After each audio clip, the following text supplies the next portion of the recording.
তোমাকে ফ্রিতে অনেক জ্ঞান দিবে। মানুষ তোমাকে বলবে তুমি এখানে উঠো, ওখানে ওঠো। মানুষ তোমাকে উঠায় দেওয়ার জন্য হাজার, হাজার ধাক্কা দিবে। তবে সেই জায়গা থেকে তোমাকে নামার জন্য কেউ তোমার পাশে থাকবে না এবং তোমাকে নামিয়ে দিবে না।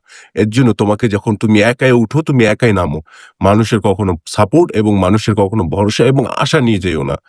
যে মানুষগুলো তোমাকে ব্যাক সাইডে তোমাকে যেভাবে তোমাকে অপমান এবং তোমার বিপদের মুখে থুতু দিয়ে যাচ্ছে, সেই মানুষগুলোকে তুমি জবাব দিয়ে দাও তুমি কি করতে পারো।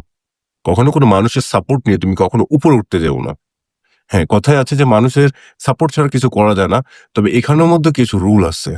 সেই মানুষগুলোর সাপোর্ট নাও যে মানুষগুলো তোমাকে উপরে যেমন উঠায়ও দিতে পারবে, সেমন তোমাকে আগলিয়ে নিচেও রাখতে পারবে। যেমন তোমার পজিশন আজকে হাই লেভেলের গেছে, তবে তোমার অনেক ফ্রেন্ড সার্কেল, আত্মীয়স্বজন বেড়ে গেছে। কেন? তুমি এখন উপরে লেভেল। যেই সময় তোমার লেভেল থেকে তুমি নিচে নেমে যাবে, তখন সেই মানুষগুলোকে একটাও খুঁজে পাবা না। সেমন মানুষের কোনো প্রয়োজন নাই এই লাইফের জন্য। তুমি যেই মানুষের উপেক্ষায় আছো, যেই মানুষ তুমি বিশ্বাস করো, এই মানুষ আমাকে উপরে এবং আমি যদি পড়েও যাই, সেই মানুষগুলো আমাকে নিয়ে দেখে চিকিৎসা এবং ভালো-মন্দ জ্ঞান এবং বুদ্ধি দিতে পারে। সেই মানুষগুলো তো সাথে তুমি সাথ দাও। সেই মানুষগুলোর সাথে তুমি থাকো। আর বাকি মানুষগুলো তো তোমার পিছে শুধু টাকার জন্য থাকবে। আমার কথাটা বুঝতে পারছো? বুঝতে পারবে।